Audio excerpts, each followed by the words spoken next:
Mi nombre es Flor Ángela Arias. Voy a hablar de la protección radiológica, que tiene por finalidad la protección de los individuos de los riesgos derivados de aquellas actividades que suponen la exposición a radiaciones ionizantes. Sus principales metas son prevenir los efectos deterministas de la radiación que ocurren al superar un cierto umbral de dosis. La protección radiológica busca evitar que se alcance esos niveles peligrosos mediante límites de dosis, controles técnicos y procedimientos seguros. Minimizar la probabilidad de efectos estocásticos. Se busca reducir la exposición tanto como sea razonablemente posible, aplicando el principio de ALARA. Proteger a los trabajadores, pacientes y público en general. Se establecen límites de dosis y normas específicas para el personal que está expuesto ocasionalmente, como los tecnólogos en radiología, los pacientes que se someten a procedimientos diagnósticos y la población en general. Garantizar el uso justificado de la radiación ionizante. Cualquier práctica que implique la exposición a radiación debe estar justificada. Optimizar la protección en todas las prácticas. Cuando la exposición está justificada, se debe implementar todas las medidas técnicas y organizativas necesarias para que las dosis sean lo más bajas posibles, sin comprometer la calidad del servicio o el diagnóstico. Cordial saludo, mi nombre es Jorge Humberto Satello y en este video les voy a explicar lo que es los tipos de exposición.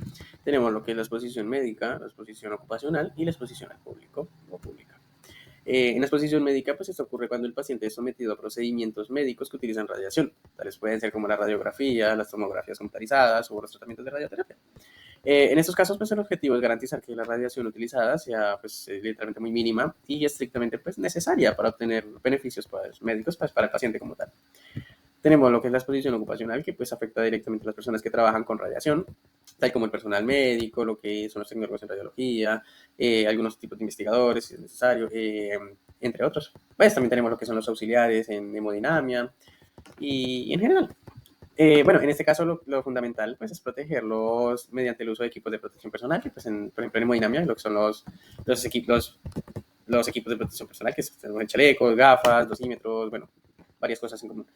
También tenemos lo que son las barreras físicas y pues limitar el tiempo de exposición. En exposición al público, pues eso se refiere a la exposición de la población en general a fuentes de radiación. Esas pueden ser como naturales y artificiales. En las naturales pues pueden ser los rayos cósmicos o material radioactivo en el suelo. Y las artificiales pues podrían ser como las fugas de instalaciones nucleares o accidentes, bueno, y más en general. También es importante implementar medidas de monitoreo en estos casos, pues para controlar y minimizar los riesgos, pues en la exposición al público. Pues por este lado sería eso y pues muchas gracias. Cordial saludo, doctor y compañero. Mi nombre es Edith Yolima Quiroz Bucheli, soy estudiante de Tecnología en Radiología e Imágenes Diagnósticas. A continuación, voy a explicar el punto número 5 que me corresponde en esta ocasión, el cual nos dice que mencione y explique la definición, características para la zona controlada y la zona supervisada.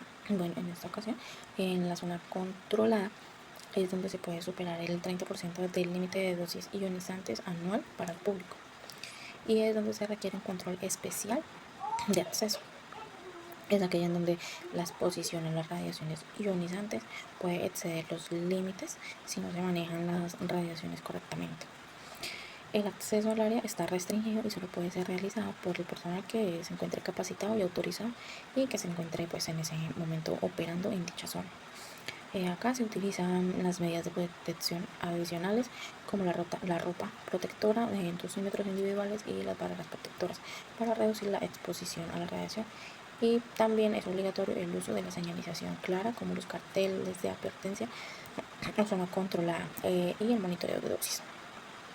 En la zona supervisada, en esta zona la exposición a la radiación ionizante es un poco probable que supere los límites establecidos, pues ya que para el público no requiere pues decir que sea peligroso, aunque la dosis es menor si se usa frecuente en un mínimo frecuente en un mismo paciente, pues puede llegar a acumular radiaciones, efectos a corto plazo, quemaduras por radiación, dosis de radiación que pues supera el límite. Aunque es un poco común, una mala técnica puede ser perjudicial en la salud del paciente que se expone en poco tiempo a diferentes radiaciones. Acá se restringe el acceso al área, pero se permite el trabajo temporal de personal capacitado y autorizado. El monitoreo de la radiación se realiza regularmente, pero la protección del personal y las restricciones de acceso no son tan estrictas como en el área controlada. También se utilizan medidas de protección adicional, pero en menor medida que en las zonas controladas. Muchas gracias. Hola, mi nombre es Nedir Esteban Utaya Payaguaje, estudiante del Tecnólogo en Radiología e Imágenes Diagnósticas, y en este video vamos a explicar cómo convertir una dosis absorbida medida en la piel a dosis equivalente y dosis efectiva, usando como ejemplo la exposición a radiación gamma. Bueno, el punto que vamos a desarrollar es el punto 7, que dice con un intensímetro se mide una tasa de dosis absorbida de 0.33 mGi a partir de una fuente gamma a 1 metro. Expresa la lectura en MSV por horas para dosis equivalentes y dosis efectivas. Suponiendo que queremos medir en piel, explique el procedimiento. Bueno, el mGi por hora es el miligray por hora. Bueno, para desarrollar este punto debemos preguntar qué es la dosis absorbida. Bueno, la dosis absorbida representa la cantidad de energía que la radiación deposita en un tejido por unidad de masa. Se mide en miligray por horas. En este caso, un intensímetro indica una dosis de 0.33 miligrays por hora a 1 metro de una fuente de radiación gamma.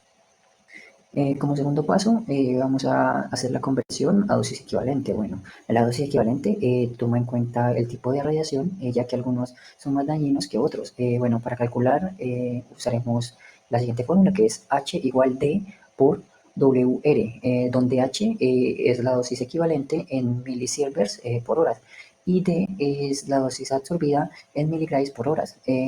La WR es el factor de ponderación de radiación para radiación gamma, que es WR es igual a 1. Eso entonces sería H igual a 0.33 por 1. El resultado que nos daría sería de 0.33 milisievert por hora. Eso entonces la dosis equivalente es de 0.33 milisievert por hora. Como tercer paso vamos a hacer la conversión a dosis efectiva. Bueno, la dosis efectiva considera qué tan sensible es el tejido expuesto. Para eso usamos otro factor, el factor de ponderación tisular, que es WT. Para la piel, la ponderación tisular es de 0.01 y la fórmula es E igual H por WT, que es la ponderación tisular. Bueno, la E es la dosis efectiva y la H es la dosis equivalente. La WT es el factor de ponderación del tejido. Entonces vamos a reemplazar la fórmula, que sería E igual a 0.33 por 0.01, nos daría igual a 0.0033 milisievert por horas. La dosis efectiva en piel es de 0.0033 milisievert por hora. Entonces se puede decir que la dosis absorbida es de 0.33 miligrays por hora. La dosis equivalente es de 0.33 milisievert por hora y la dosis efectiva en piel es de 0.0033 milisievert por hora. Bueno, este tipo de conversiones es fundamental para así evaluar el riesgo real de exposición a la radiación según el tipo de tejido. Hola, mi nombre es Julie Maquiro, soy estudiante en Tecnología en Radiología, Imágenes Diagnósticas y voy a explicar el punto número 9. ¿Cuáles son los elementos de protección radiológica que debemos usar en salas de intervención? ¿Cómo se deben usar correctamente y por qué son fundamentales para proteger nuestra salud? Primero, el delantal plomado. Este es el elemento principal de protección. Puede ser un enterizo o uno de 2 piezas, chaleco y falda. El uso correcto, asegurándose que cubra completamente el torso anterior y posterior. Debe tener un mínimo de 0.5 milímetros de equivalencia de plomo y revisar periódicamente que no tenga grietas ni desgaste interno. El segundo protector sería un protector tiroideo de la glándula tiroides. Es altamente sensible a la radiación en su uso correcto, ajustado firmemente en el cuello, sin espacios ni holguera. Debe estar limpio y sin daños. Número 3. Las gafas plomadas. Los ojos son vulnerables a la radiación dispersa, especialmente cristalina. Su uso correcto debe tener protección lateral, ajustarse bien al rostro sin deslizarse. Cuarto, guantes plomados. Estos se usan cuando las manos pueden estar en el campo de radiación directamente. Su uso correcto solo en situaciones necesarias. No reemplazan el correcto posicionamiento del equipo ni las técnicas de protección. Y pues 5, las cortinillas plomadas ubicadas debajo de la camilla. Estas protegen las piernas y el área genital del operador. Su uso correcto siempre plegadas durante el procedimiento. Ellas permiten mayor grosor de plomo al ser soportadas por la camilla. Número 6 viene siendo un dosímetro personal, un dispositivo obligatorio para monitorear las dosis recibidas. Su uso correcto debajo del delantal a la altura del pecho. Otro encima del delantal o en el cuello si requerido. Este no es compartido, es enviable a la lectura periódica. Séptimo, protectores móviles. Estos se usan cuando las cortinillas no alcanzan a cubrir ciertas zonas. Su uso correcto, ubicarlas estratégicamente según la posición del operador. Deben ser fáciles de mover y posicionar.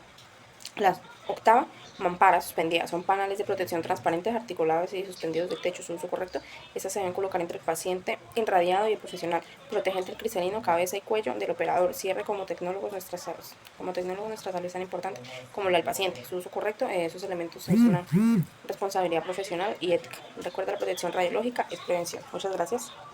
Hola, mi nombre es Edith Lima Quiroz, soy estudiante en Tecnología en Radiología e Imágenes Diagnósticas y en este video explicaré un poco cómo explicamos los 3 principios fundamentales de la protección radiológica en nuestra práctica diaria. La justificación, optimizando y limitando de dosis. Primero, justificación. El principio de justificación implica que solo debemos realizar un procedimiento radiológico si los beneficios superan los riesgos que implica la exposición a radiación. Ejemplo de radiodiagnóstico. Antes de tomar una radiografía de tórax debemos verificar que la orden médica esté adecuadamente justificada. Por ejemplo, un paciente con sospecha clínica de una neumonía. No hacemos exámenes por rutina o sin motivo clínico. Ejemplo en medicina nuclear. Una gamografía ósea con tecnesio 99 milímetros. Evaluamos si es estrictamente necesaria una resonancia magnética. Puede ofrecer la misma información sin exposición a radiación. Esa sería la opción preferible. 2. La optimización. Busca mantener las dosis bajas como razonables posible de Ashlock, Reachank and Chebeck-Blin, sin comprometer la calidad diagnóstica en radiodiagnóstico. Ajustamos los parámetros técnicos de kilovoltaje, miliamperaje al estudio y características del paciente. Usamos una colimación para reducir el área irradiada, evitamos repeticiones innecesarias, asegurando el correcto posicionamiento del inicio. En medicina nuclear se calcula con precisión la dosis del radiofármaco según el protocolo y características del paciente. Se utilizan jeringas blindadas y blindajes portátiles al administrar las dosis. Limitamos el tiempo de exposición de la persona y del paciente a la fuente radioactiva. 3. Limitación de dosis. Este principio se enfoca en proteger al personal y al público, evitando que superen los límites de dosis establecidos por la legislación nacional e internacional. Las acciones que tomamos como tecnólogos son: usamos dosímetros personales de forma obligatoria para controlar nuestra exposición acumulada. Siempre llevamos delantales, plomados, protectores tiroides y otros blindajes personales cuando es necesario. En medicina nuclear, supervisamos con monitores de radiación las áreas donde manipulan fuentes radioactivas. Respetamos las zonas de señalización como controladas y evitamos permanecer allí más del tiempo permitido. Y por último, podemos decir que aplicar correctamente estos principios no solo garantiza la seguridad del paciente, sino también la nuestra como profesionales. La protección radiológica es una responsabilidad blindada, ética y técnica legal que nos acompaña en cada protección. Muchas gracias. Bueno, continuando con la explicación del video, esas son las tasas de exposición. Esto es un poco matemático, si lo podríamos decir así.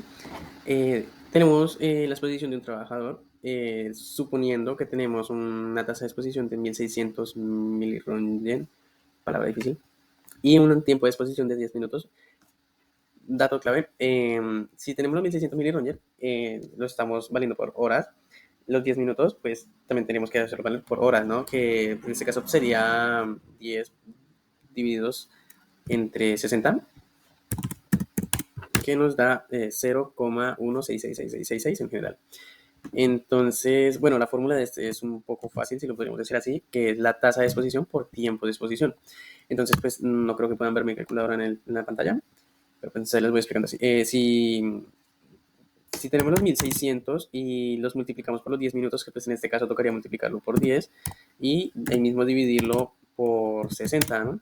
Que nos daría un total de 266,66666 en general. Entonces, esta sería la exposición del trabajador como tal. También tenemos el tiempo permitido. Bueno, en este caso les voy a explicar un poco el contexto.